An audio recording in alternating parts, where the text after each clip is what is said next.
Bueno, a las 9:12 de la mañana tenemos nuestra entrevista principal del día de hoy con nosotros.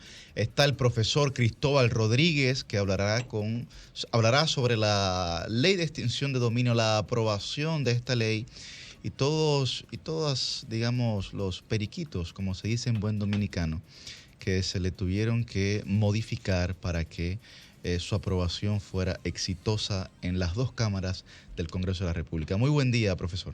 Buenos días, un placer estar con ustedes y con la audiencia de este programa. Bienvenido. Bueno, profesor, su valoración en primera instancia de la aprobación de esta ley en esta semana en el Congreso de la República y su posterior promulgación por parte del Ejecutivo.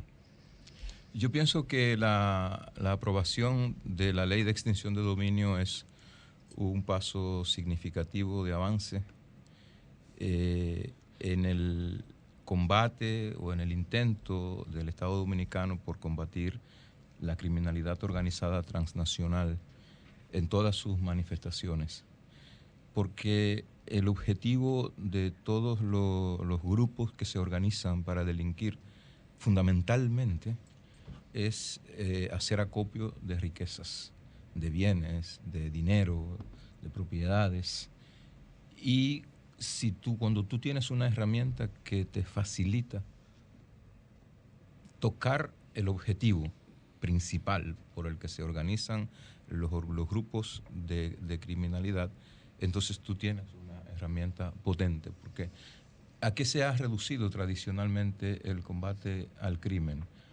A la aplicación de las normas del derecho penal, a meter en la cárcel, no siempre, además, y no siempre a los mayores responsables de esas estructuras de criminalidad, porque esos mayores responsables normalmente tienen conexiones en todas las esferas del poder público y en todas las esferas de la sociedad.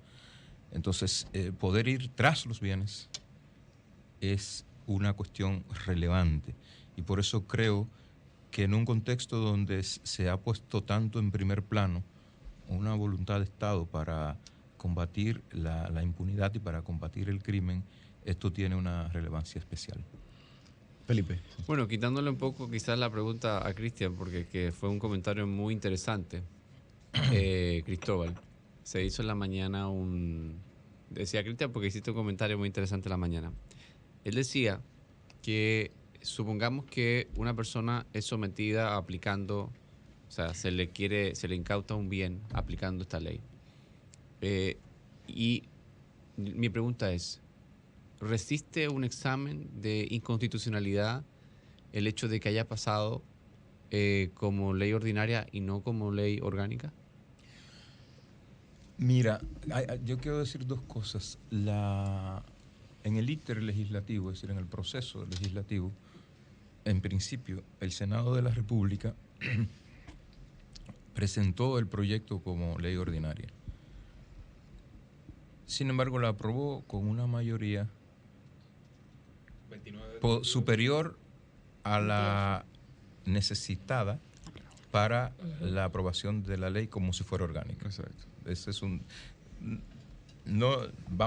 tenemos que ver todo el cuadro para sacar conclusiones. Luego pasa a la Cámara de Diputados.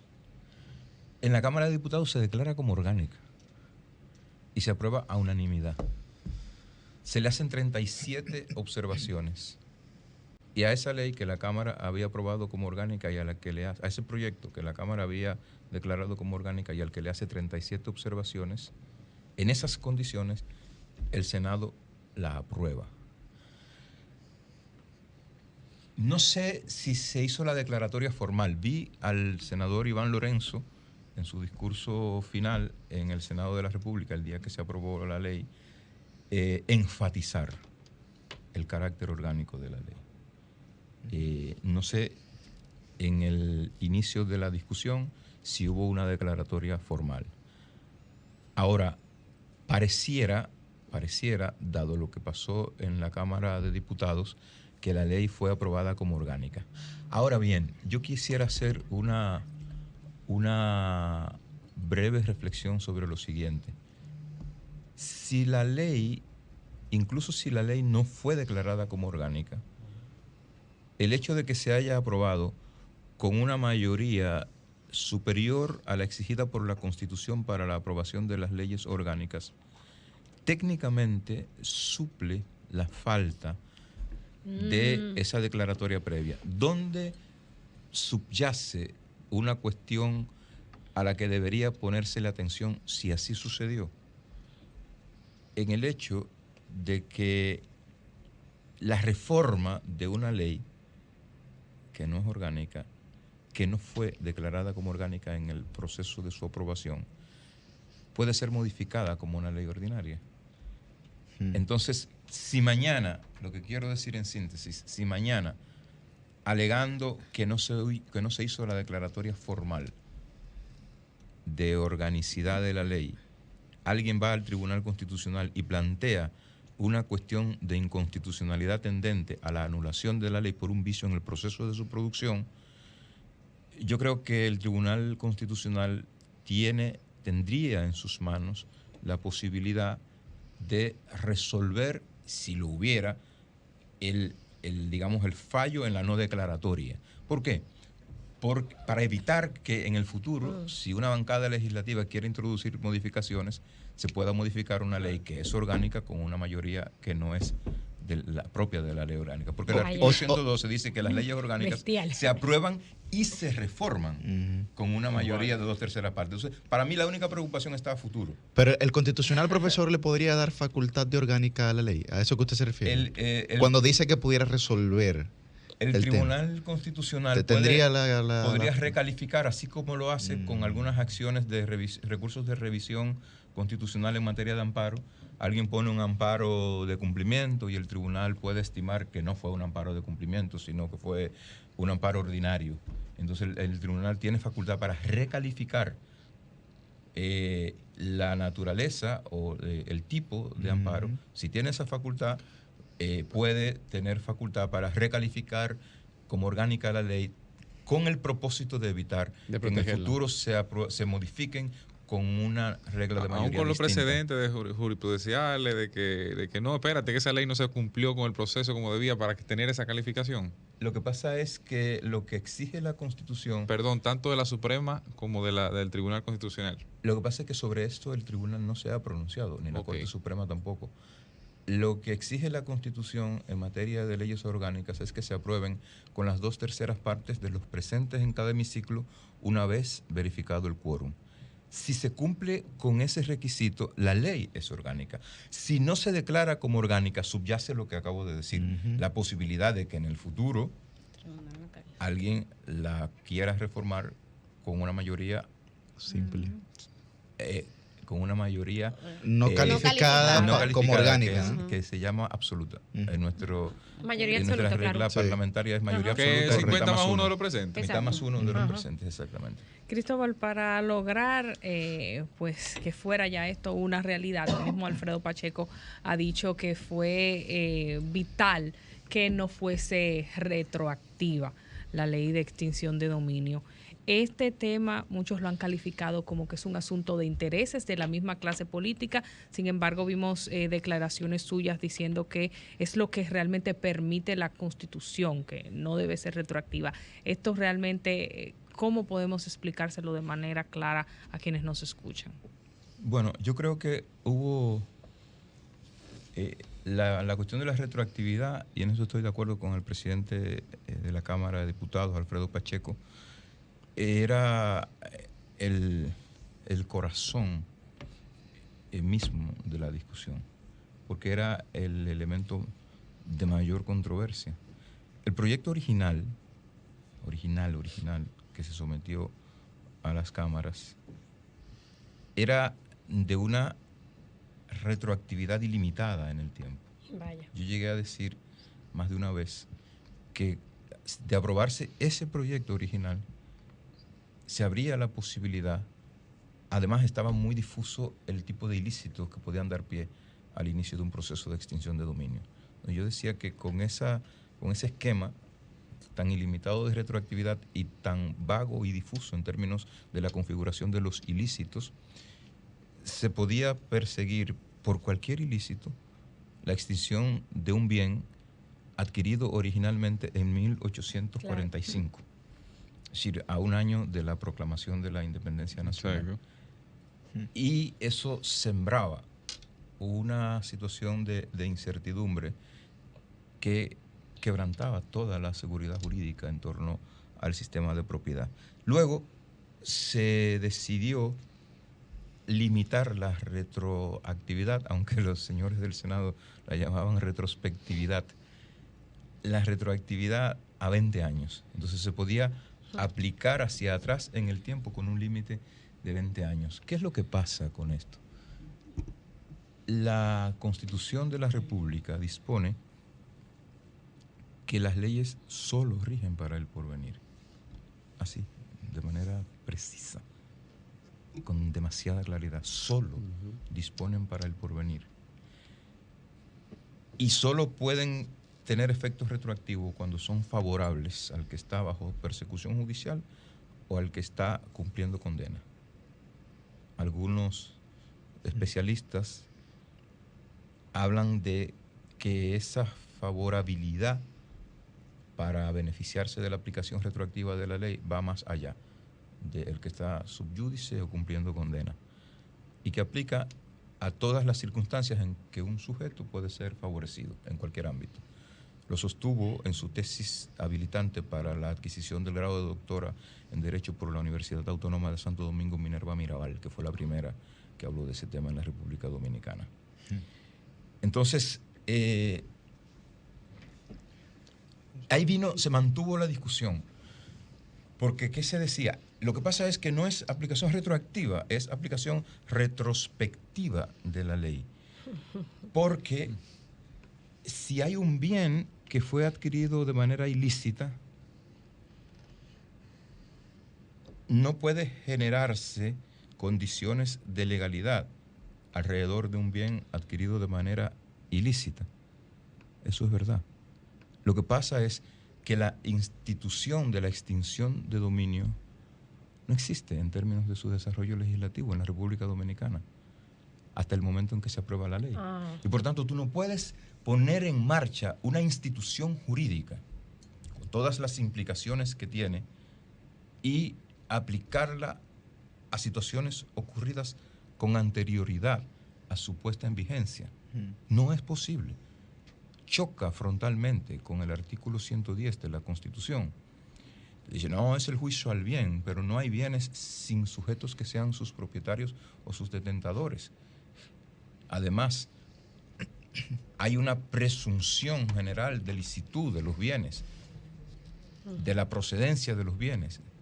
Entonces, cuando tú vas a un proceso de extinción de dominio, tú y el bien objeto del proceso están revestidos de esa presunción de licitud y por tanto tiene que estar protegido por todas las normas del debido proceso que establecen el régimen de presunciones de favorabilidad de aquel que está bajo persecución judicial.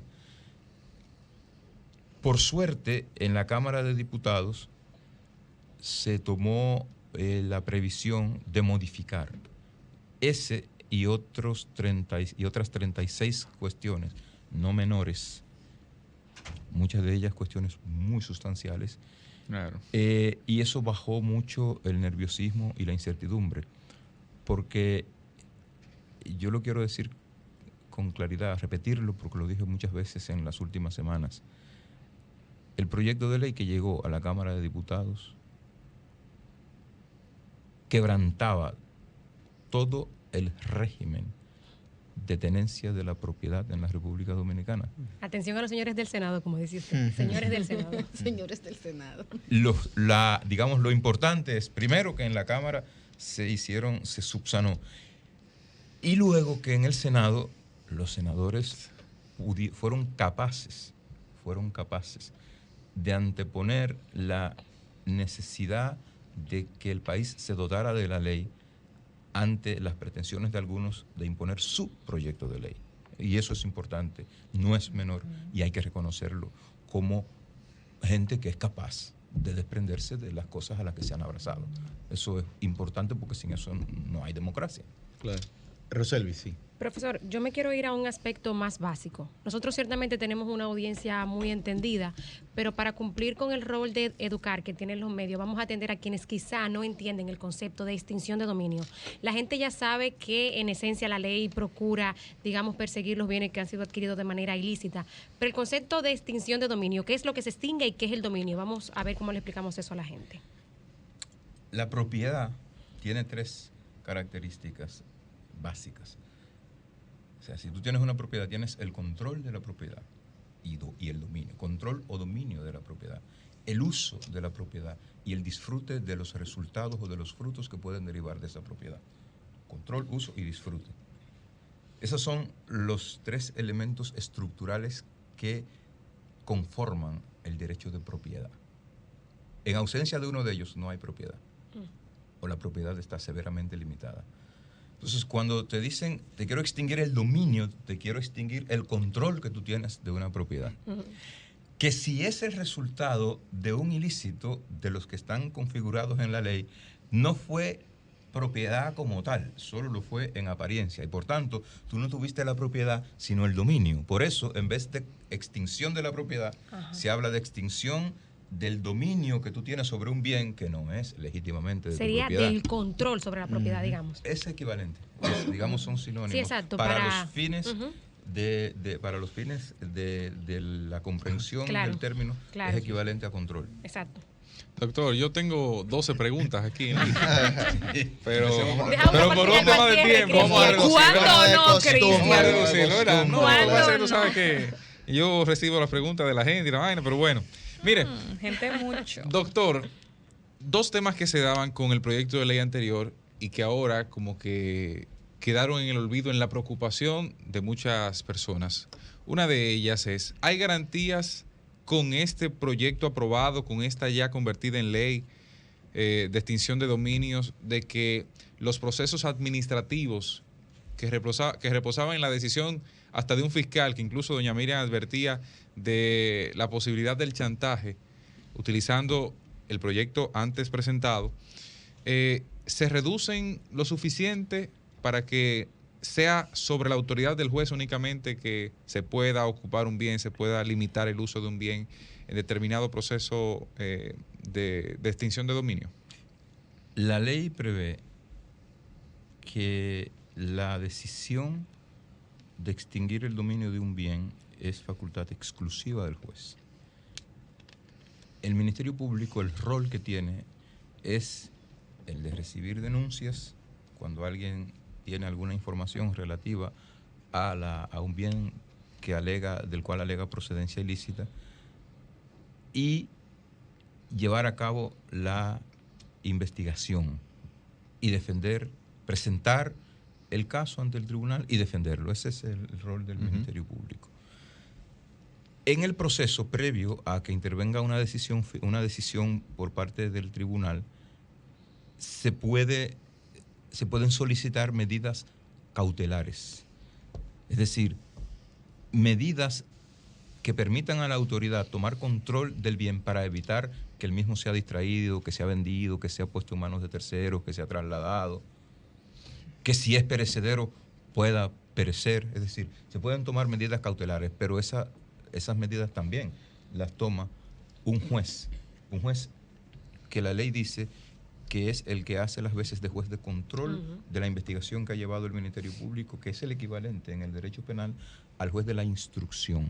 Profesor, pero eso equivale, por ejemplo, a congelar una cuenta. Una cuenta bancaria. No, porque ¿cuál es el temor? Que el tema, tanto el transitorio como el permanente, de que tú puedas tener una propiedad, te diga, mira, tienes que mudarte un mes, lo que estamos en el proceso de investigación. Puede hacerse, pero con la autorización de un juez. Y hay unos requisitos en la ley de procedibilidad de las medidas cautelares. Es decir, el régimen de la justicia cautelar en todos los ámbitos, en el ámbito contencioso administrativo, en el ámbito de la justicia constitucional, específicamente del amparo, está acotado. Es decir, tú no puedes porque sí pedir una medida cautelar. Hay 3 requisitos que tú tienes que cumplir en general. Primero, que lo que tú estás pidiendo tenga suficiente parentesco con el derecho para que el juez lo valore. En segundo lugar, que si el juez no toma la decisión cautelar, hay un riesgo irreparable. Y luego que hay comprometido un interés general, o que no hay comprometido un interés general si el juez toma la decisión. Aquí pasa básicamente lo mismo. Tienen que darse determinadas condiciones para que el juez tome la decisión. ¿Eso te garantiza que siempre va a suceder conforme a derecho? No, no hay garantía en ningún ámbito de que al final las leyes se apliquen de conformidad con su contenido, porque las leyes las administran seres humanos. Seres humanos que se equivocan. Pero se reduce la probabilidad. Yo pienso que sí. Yo pienso que sí. Milicen. Cristóbal, Milicen Uribe de este lado, un placer saludarte. Mi pregunta es la siguiente. Tomando en cuenta que ya el tema de la retrospectividad de la ley ha sido eliminado, ¿qué pasa con los casos que ahora mismo están en justicia? ¿A partir de cuándo esta ley pudiera comenzar a usarse? Te lo digo porque hay por lo menos 5 legisladores que están acusados de narcotráfico y lavado de activos. Están algunos bajo investigación, otros ya bajo juicio en el caso de Estados Unidos.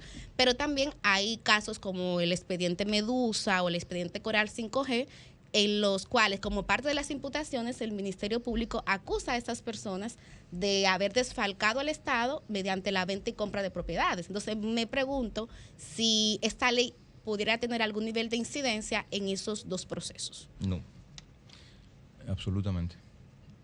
Porque fíjate que el Congreso no solo eliminó la aplicación retroactiva de la ley, sino que dio una vacación legislativa. El vacacio legis, como le llaman ustedes. La vacacio legis. Que según la cual la ley se promulgó anteayer, creo que se publicó la misma tarde de anteayer o ayer, con lo cual la ley entra en vigencia el 29 o el 30 de julio del año 2023. Antes del 30 de julio de 2023, ningún hecho que haya ocurrido con anterioridad a esa fecha se le puede aplicar la ley. Por tanto, a los encartados, investigados, y a lo que bajo puedan salir proceso, ahora también. actualmente en los tribunales de administración de justicia se les aplicarán las normas del derecho penal, las normas del derecho administrativo, las normas de los distintos ámbitos del derecho, las normas de la ley de lavado de activos cuando aplique, las normas de la ley 5088 cuando aplique, pero hay muchas cosas que se pueden hacer con el ordenamiento vigente, lo estamos viendo. Sí, cuando hay voluntad política, claro. Lo estamos viendo. Una voluntad política. Pero partiendo de la respuesta de Cristóbal, para que no. ustedes entendieran mi punto, mi posicionamiento anterior, prueba. cuando yo decía que yo veía mucha gente feliz, mucha gente celebrando, ya entendemos por qué. Gracias. No, pero no es. porque igual ¿qué tú estás queriendo decir? Pero ¿qué tú estás queriendo decir? Que hay gente que todavía le queda un año como Exacto, le dieron empregando. un año Sí, de eso es lo que tú quieres no, decir. pero Eso es igual. lo que tú quieres. Ah, ok. Igual, hoy hubiese entrado en vigencia, mucha gente hubiese también estado feliz. Feliz, claro. Porque No, pero mi problema no es el había vacacho forma. legis, no es el vacacho legis,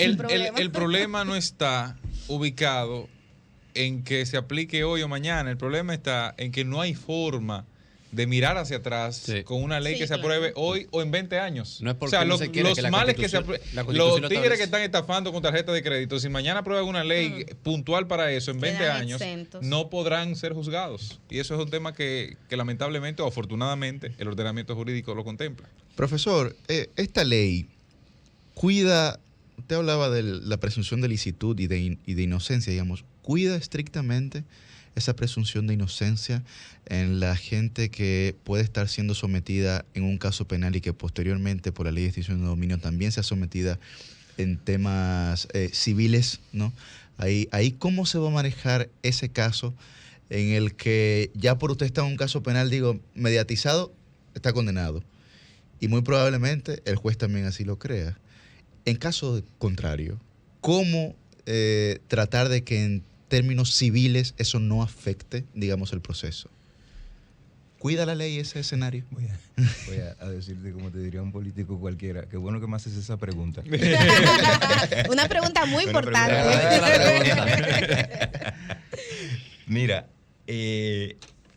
la cuestión de la buena fe, que está relacionada directamente con la presunción de licitud, que no de inocencia, con la presunción de licitud, de procedencia de los bienes, fue notabilísimamente mejorada.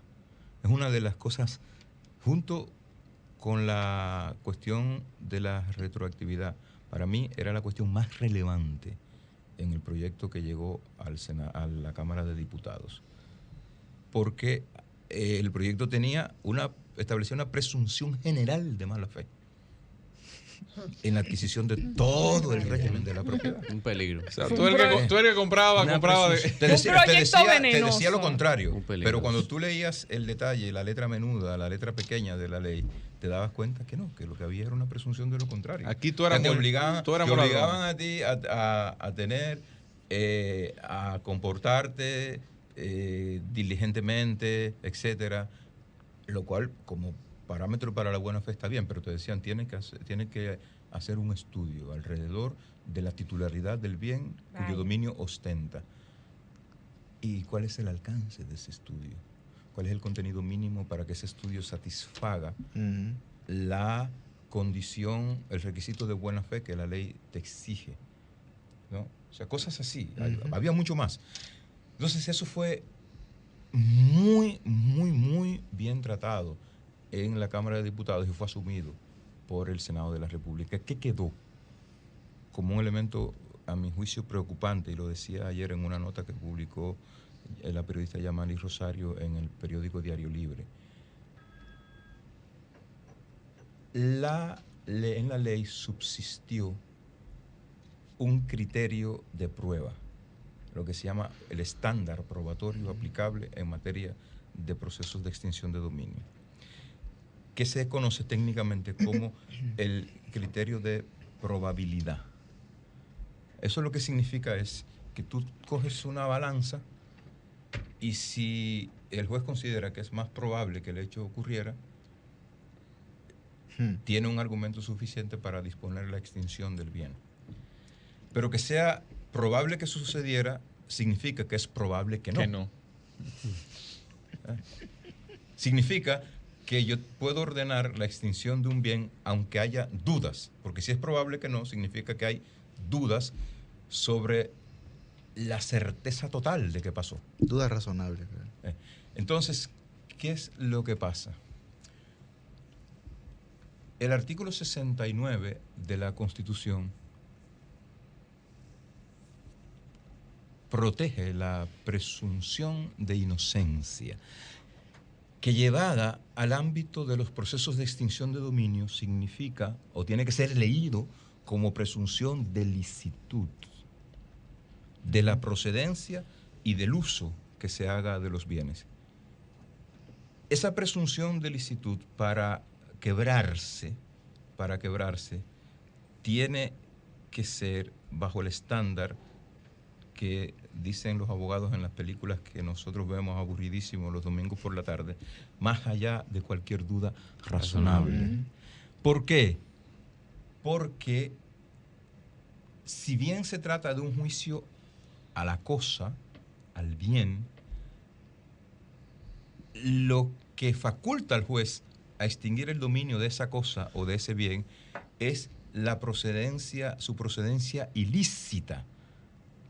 Y la prueba del ilícito, que es una categoría del derecho penal, la prueba del ilícito se establece más allá de toda duda razonable. Vaya. Entonces tú no puedes aplicar un estándar probatorio al establecimiento del ilícito y uno distinto al proceso de extinción de dominio. ¿Por qué?